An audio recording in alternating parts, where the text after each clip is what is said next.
नमस्कार दोस्तों, मैं अनुज सोम स्वागत करता हूं आपका फिर से एक नई वीडियो में। देखिए, आज हम चर्चा करेंगे महामारी के रूप में फैलने वाली बीमारी डेंगू, चिकनगुनिया और टाइफाइड की। पिछली वीडियो में भी मैंने अपने गांव का जिक्र किया था। उस समय मैंने बताया था कि गांव में लगभग 25 के आसपास व्यक्ति की मृत्यु डेंगू के कारण हो चुकी थी। और अगर आज की मैं बात करूं, लगभग जब से 15 से ज्यादा दिन हो चुके हैं, वर्तमान में भी आज के दिन भी हमारे गांव में एक महिला की मृत्यु डेंगू के बुखार के कारण हुई है। और कुल मिलाकर लगभग 35 से अधिक लोगों की अब तक डेंगू के कारण मृत्यु हो चुकी है। स्वास्थ्य विभाग के द्वारा उचित कार्यवाही अभी तक गांव में नहीं की गई है। हालांकि कैंप वगैरह लगाए गए हैं, गांव में एक सरकारी अस्पताल भी है, लेकिन कुछ गांव वालों की भी गलती है कि वहां पे जाकर डॉक्टर से बदतमीजी करते हैं, जिसके कारण डॉक्टर समय पर नहीं आते या फिर आने के बाद चले जाते हैं। लेकिन फिर भी एक चीज मैं कहूंगा कि स्वास्थ्य विभाग के द्वारा दिखावे के रूप में गांव के चारों तरफ छिड़काव किया गया है। गांव के अंदर कुछ भी प्रक्रिया गांव के अंदर नहीं हुई है, छोटी मोटी दिखाने के लिए की गई है। इसके अलावा तालाब, जो गांव के 3 तालाब हैं, पूर्ण रूप से बिल्कुल सड़ चुके हैं। कोई उनमें साफ सफाई अभी तक नहीं हुई है और कहा जाता है कि इसके लिए पैसा भी अलॉट हुआ, लेकिन उसका इस्तेमाल नहीं हुआ। भगवान जाने उन पैसों का क्या हुआ क्या नहीं। लेकिन आज तक भी गांव में कोई भी तालाब साफ नहीं किया गया। तो चलिए आज जानते हैं कि ये डेंगू और चिकनगुनिया और साथ साथ टाइफाइड होता क्या है। देखिए, चिकनगुनिया और डेंगू लगभग एक जैसी बीमारी है, दोनों ही मच्छर के काटने से होती हैं। चिकनगुनिया और डेंगू में लक्षण बिल्कुल एक जैसे हैं। डेंगू का जो वीडियो है, मैंने पिछली वीडियो के माध्यम से बताया था कि डेंगू किस प्रकार फैलता है। तो डेंगू की 4 कैटेगरी होती हैं: डेंगू 1, डेंगू 2, डेंगू 3 और डेंगू 4, जिनमें डेंगू 1 में खून वगैरह की उल्टी भी हो सकती है। अब होता क्या है, जनरली गांव में अनअवेयर के मतलब क्या होता है, जागरूकता कम होने के कारण क्या होता है कि जैसे ही बुखार आया इन दिनों, तो हम क्या करते हैं, मेडिकल स्टोर पे से जाकर दवा खरीद ली और वो खा ली। उन दवाओं में जनरली एस्प्रिन होती है। एस्प्रिन डेंगू के मरीज के लिए काफी घातक है, क्योंकि ये खून को पतला करती है। और डेंगू में क्या होता है, आपने सुना होगा कि डेंगू में क्या होता है, प्लेट की कमी होती है। अब बहुत से को तो ये नहीं पता कि प्लेट होती क्या है। असल में अगर आप खून के विषय में जानकारी रखोगे तो खून को अगर आप पढ़ोगे तो खून में जो है 3 प्रकार की प्रक्रिया होती है। हमारे खून को 3 भागों में विभाजित किया गया है, जिसे WBC, RBC और प्लेटलेट्स कहा जाता है। RBC जो शरीर का, जो हमारा जो शरीर में ब्लड है, उसका जो रंग है वो लाल, वो RBC में उपस्थित हीमोग्लोबिन के कारण होता है। मे भी ज्यादातर बच्चे इस चीज को जानते भी हैं। इसके अलावा WBC की बात करें तो WBC का कार्य शरीर के अंदर रोग प्रतिरोधक क्षमता को बनाना होता है। और जो प्लेटलेट्स है, जिसे थ्रोम्बोसाइट भी कहा जाता है, इसका कार्य शरीर में थक्का बनाना होता है, ताकि खून शरीर से अगर बहे बाहर तो उस खून को वो क्या करे, थक्का जमा के खून को बहने से रोके।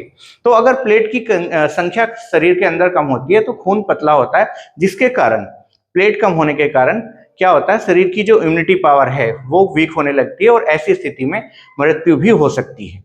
तो ये जो बीमारी है डेंगू और चिकनगुनिया, दोनों के दोनों शरीर के अंदर प्लेटलेट्स को आजकल क्या करते हैं, कम करते हैं। साथ ही साथ जो टाइफाइड है, ये भी आजकल प्लेटलेट्स को कम करता है। अब डेंगू और चिकनगुनिया के लक्षण एक से हैं। अब लक्षण कैसे हैं, जैसे क्या होगा, जनरली चिकनगुनिया के विषय में बात करूं तो 2 से 4 दिन आपको लगभग 102.2 डिग्री 102.2 फ़ारेनहाइट बुखार होगा। और ये बुखार बहुत तेज होगा। इन बुखार में आपको क्या होगा, सिर में दर्द, हाथों और पैरों पर चकत्ते भी हो सकते हैं। इसके अलावा जोड़ों में, खासकर घुटनों में भीषण दर्द होगा। ये दर्द बुखार उतरने के भी 1 हफ्ते और 1 महीने तक भी रह सकता है। अब ये बीमारी कैसे फैलती है, सपोज करो अगर कोई चिकनगुनिया से ग्रसित व्यक्ति है, उसको किसी मच्छर ने काटा। मच्छर कौन सा, मच्छर का नाम है एडिस इजिप्टी। अगर एडिस इजिप्टी मच्छर चिकनगुनिया के किसी रोगी को काटता है और उस रोगी को काटने के बाद वो फिर मच्छर किसी दूसरे स्वस्थ व्यक्ति को काटता है, तो इस तरीके से ये बीमारी एक रोगी के द्वारा दूसरे रोगी में मच्छर के माध्यम से फैलती है और इस तरीके से पूरे इलाके में बीमारी फैलती है। अब इससे बचने के उपाय क्या हैं? देखिए, चिकनगुनिया और डेंगू की आज तक कोई भी दवा उपलब्ध नहीं है। अब सबसे बड़ी बात यह है कि फिर इलाज किस प्रकार होता है। इलाज हमारी शरीर के अंदर की जो खुद की इम्यूनिटी पावर है वो सहायता करती है। इसके अलावा जो डॉक्टर दवा देते हैं वो पैरासीटामोल। अभी क्या हुआ, गांव में क्या हुआ, गांव में जब डॉक्टरों की टीम आई हुई थी तो उन्होंने जो है गांव के जो डॉक्टर हैं, मतलब जो खासकर केवल बिना डिग्री धारक डॉक्टर हैं, उनके यहाँ छापे मारे और उनसे पैरासीटामोल के बारे में पूछा कि पैरासीटामोल का अन्य नाम क्या है। तो अधिकांश लोगों को ये पता ही नहीं है कि पैरासीटामोल को अन्य किस नाम से जाना जाता है। तो इसे एसिटोफिनोमेन के नाम से भी जाना जाता है। मैं बता दूं स्पेशली, इसे एसिटोफिनोमेन के नाम से भी जाना जाता है। पैरासीटामोल ही एकमात्र ऐसी दवा है जो शरीर में क्या होती है, बुखार को उतारने का काम करती है। ध्यान रहे, मार्केट में क्या है, मार्केट के अंदर जो दर्द निवारक दवाएं हैं उनके अंदर भी पैरासीटामोल होता है। तो ऐसी दवाओं का इस्तेमाल आप ना करें। क्यों? क्योंकि वो एस्प्रिन होती है और वो खून को पतला करती है। तो कभी भी अगर खासकर इन दिनों में जैसे ही बरसात समाप्त होती है और बुखार फैलते हैं तो उन दिनों में स्वयं डॉक्टर ना बने, किसी सही डॉक्टर से इलाज कराएं और प्लेन पैरासीटामोल का सेवन ज्यादा करें। अगर खुद भी दवा लेनी है तो केवल प्लेन पैरासीटामोल का सेवन करें। और साथ ही साथ इन दिनों अगर आपको संक्रमण से बचना है तो विटामिन ए, देखिए एग्जाम में भी काफी बार क्वेश्चन पूछा गया है।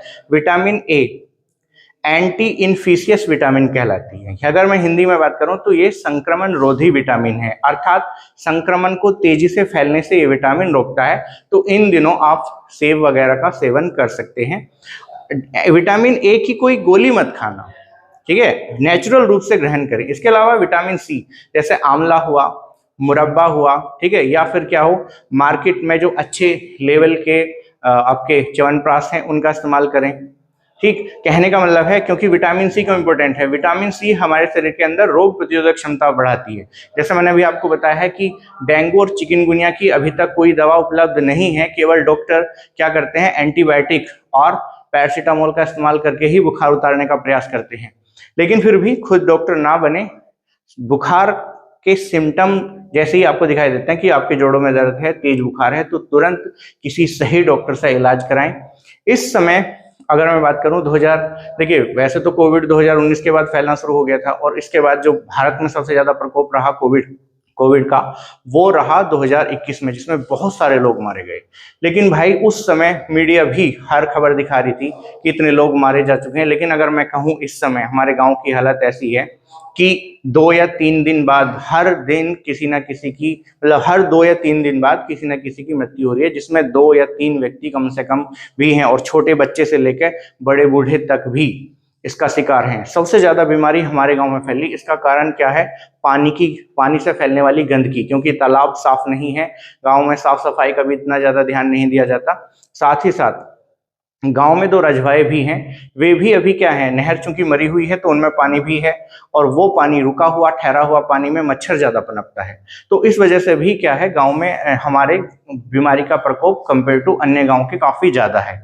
दूसरा, गांव थोड़ा कंजेस्टेड है, जिसकी वजह से क्या है, बीमारी तेजी से फैलती है। देखिए एक चीज मैं और बताऊं, हालांकि कुछ लोग कमेंट भी करेंगे ऐसा, पहले क्या होता था, पहले चूल्हों वगैरह पे खाना बनता था, जिसके कारण इन दिनों गांव में धुआं होता था और उस धुएं की वजह से मच्छर ज्यादा पनपते नहीं थे।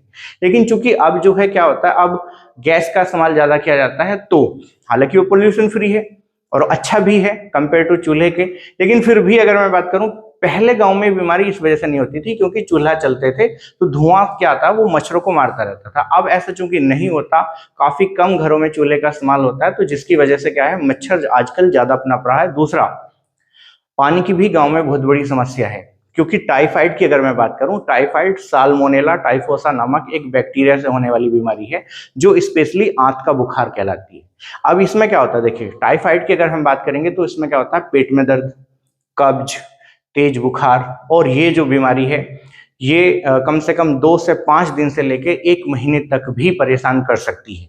टाइफाइड चूंकि सीधा सीधा लीवर को प्रभावित करता है, क्योंकि इस समय जितनी भी ज्यादातर गांव में क्या फैला, जिस समय मतलब गांव में आजकल डेंगू फैला है, तो डेंगू में सबसे ज्यादा जो समस्या पैदा हुई वो लीवर बैठने की हुई।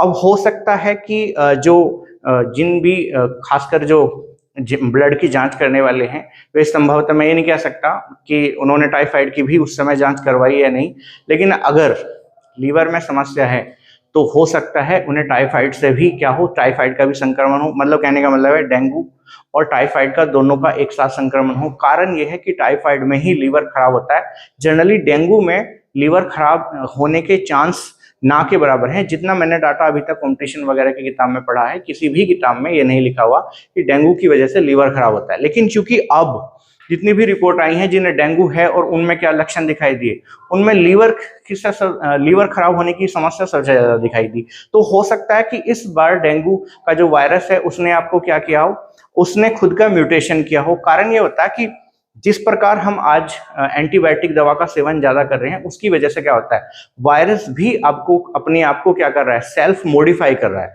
जिसका कारण ये होता है कि जो नॉर्मल एंटीबायोटिक है उसका उस पर कोई असर नहीं होता। तो हो सकता है कि क्या हो, वायरस ने म्यूटेशन किया हो, जिसके कारण ये कोई दूसरी समस्या, एक नई समस्या के रूप में प्रकट हुई हो। इसकी जांच जरूर होनी चाहिए। तो आज की जो वीडियो थी वो इतनी ही थी।